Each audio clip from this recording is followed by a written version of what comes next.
Okay. Hello, beautiful people. If you are a US citizen right now, um, yeah, it's embarrassing. It's embarrassing to be a citizen of this country.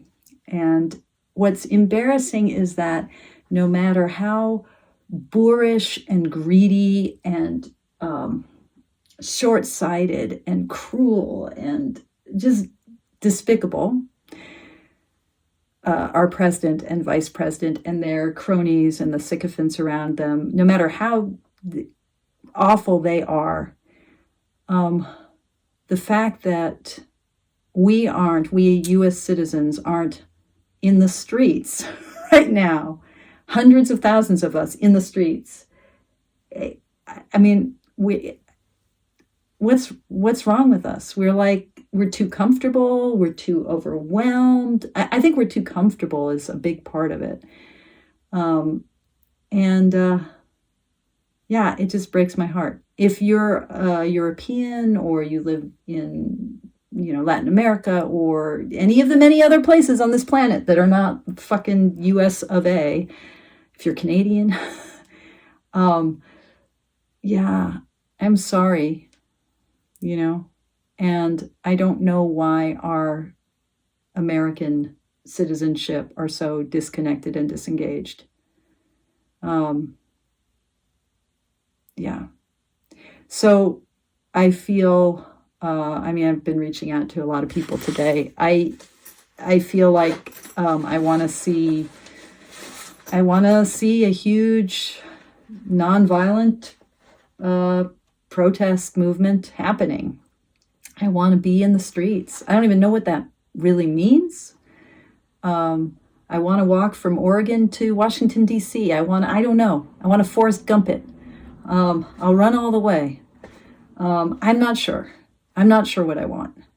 I know that I want something to burst us out of this just dumbfounded lethargy that leaves the rest of the universe imagining that we don't give a shit, and that we're okay with this, because the majority of Americans actually did not vote for Donald Trump.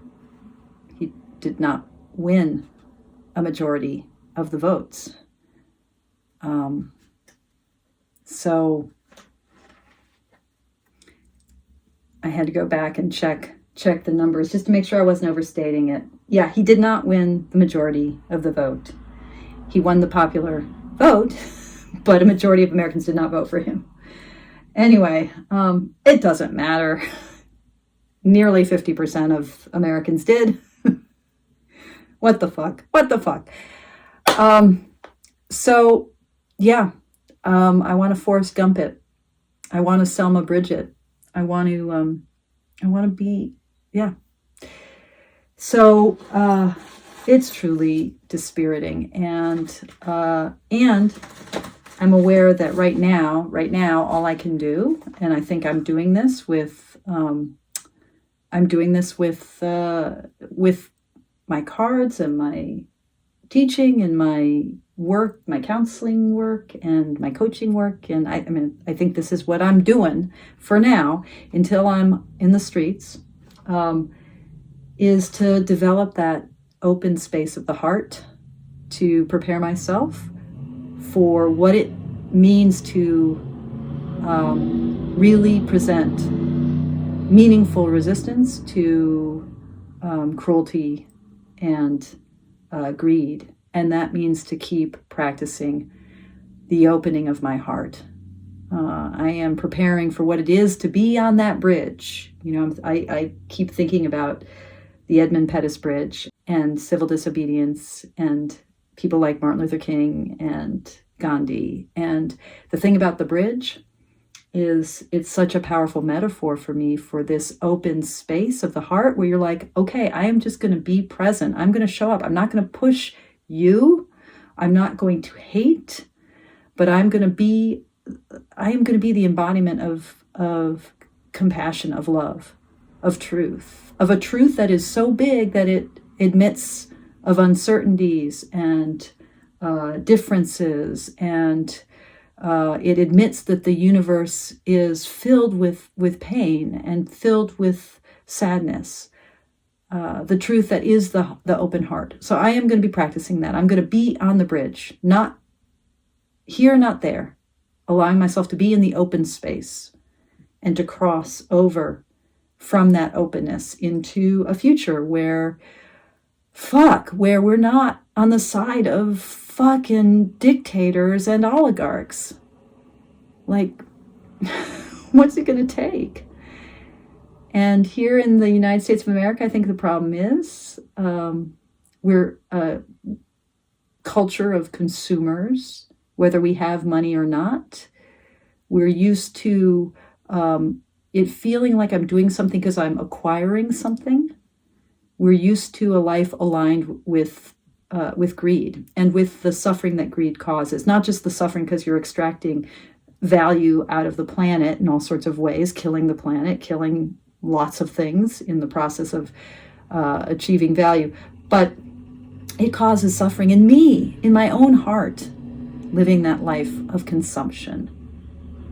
And, I think I've grown up in the most prosperous nation at the most prosperous point of human history. And I am a person of privilege, and I'm super comfortable. And that's why I'm not in the streets. So how do I open myself up to really be present for this precious life where we are all freaking interconnected and we're all part of this, and not one of us is going to come out of this unscathed, no matter how privileged we are.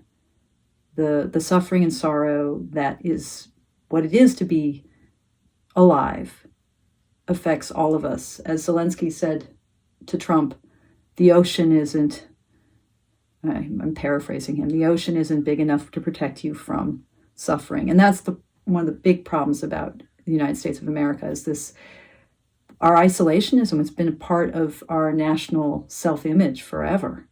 We've got the oceans around us. We're fine.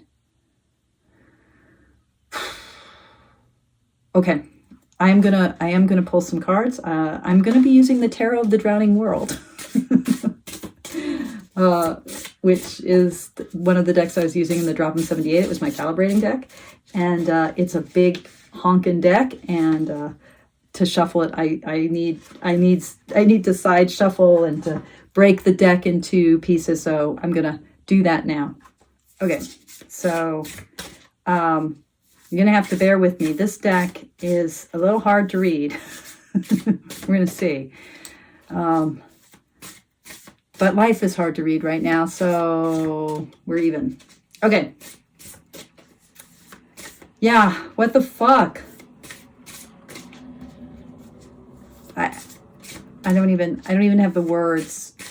I am so heartbroken, anxious, sad, feeling helpless, confused, ashamed. Let's just see. Let's just see what the wobble is, people. Let's just see. 1 card. 2 cards. Okay. Fuck. Okay, I pulled these from very different parts of the deck, but Hanged Man and Strength. There we go. Hanged Man and Strength. Oh my God. Well, there you go. I mean, really. Thank you, Tarot. Hanged Man and Strength. Oh. This deck is so much about death and about the world of, it was made in the pandemic. It's about, the drowning world, the world of suffering, the world, in a Buddhist sense, this is the floating world, the samsaric world that we're really in it. And sacrifice and hesitation, or not hesitation, suspension, letting go of what I think I know, But also, I am really hearing the sacrifice of this card. I have to give up a certain degree of power, that inverted four, that it's like a four, like the four of the emperor, of the emperor's bended knee, in a lot of the Marseille tradition cards. And so this is like letting go of that control, right? Renouncing that control. Suspension, sacrifice, strength, fortitude, the vulnerability. I mean, this is my protest card, This is walking on the bridge, standing on the bridge.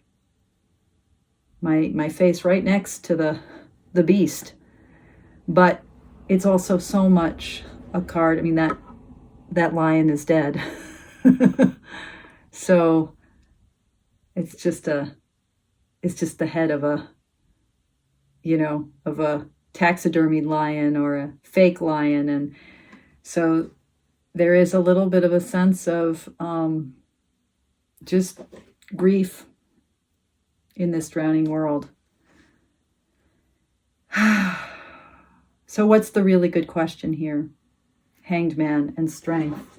What's the really good question that is going to help me move forward in this moment, in this hanged man moment, in this moment that requires my fortitude, that requires my strong vulnerability? What's the really good question in this moment?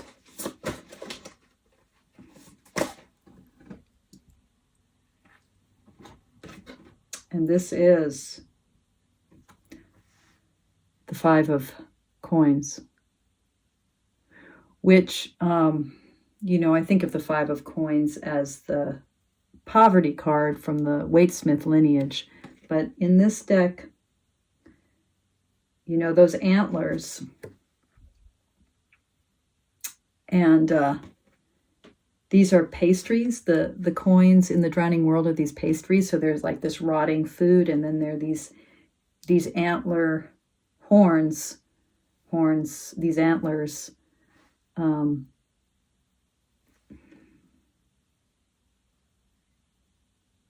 And, just disempowerment.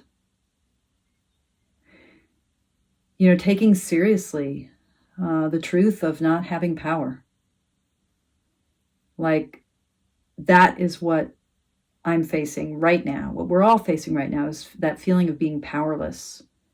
And there are lots of ways in which we want to have power. And I think what we have to take seriously is that we are systematically being disempowered, and having to grapple with what our natural protection is. Again, like losing the antlers here, like the lady with her lion, really being disarmed by this moment, and the movement of civil disobedience, of a resistance that is disarmed and disarming, walking right into the center of that power dynamic, knowing that in some ways we don't have power, and really taking that seriously. Because I think as a person of privilege, middle class, comfortable US citizen, I don't really think that I've been disempowered. That's part of the problem, maybe. So taking that seriously. And that time is a ticking. Although I've been saying we need to resist that kind of anxious, scrolling sense of time, the discs of bread here are decaying. Time is moving. What are we waiting for? That's been a question I've been asking myself a lot lately. Not as a rhetorical question, but literally, like, what am I waiting for? Yeah. What am I waiting for? Okay. I don't know. It is what it is, people. If you're compelled by this idea of like Forrest Gumping it across the country to DC, hey, let's make it happen. Let's have a 3,000-mile march. I don't know. Let's do something crazy and big. I don't even know. I'm not an organizer, people, but some of you are. Let's make it happen.